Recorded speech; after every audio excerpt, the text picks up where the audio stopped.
جب نبی اکرم صلی اللہ علیہ وسلم کے مرض میں شدت ہو گئی تو آپ صلی اللہ علیہ وسلم نے فرمایا کہ میرے پاس سامان کتابت لاؤ تاکہ تمہارے لیے ایک تحریر لکھ دوں تاکہ بعد میں تم گمراہ نہ ہو سکو۔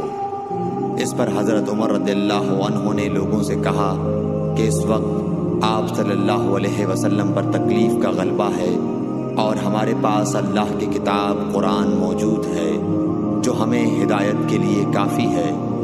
اس پر لوگوں کی رائے مختلف ہو گئی اور شور و غل زیادہ ہونے لگا۔ آپ صلی اللہ علیہ وسلم نے فرمایا، میرے پاس سے اٹھ کھڑے ہو، میرے پاس جھگڑنا ٹھیک نہیں۔ اس پر ابن عباس رضی اللہ عنہ یہ کہتے ہوئے نکل گئے کہ بے شک مصیبت بڑی سخت مصیبت ہے، وہ چیز جو ہمارے اور رسول کے اور آپ کی تحریر کے درمیان حائل ہو گئی۔ صحیح بخاری حدیث نمبر 114۔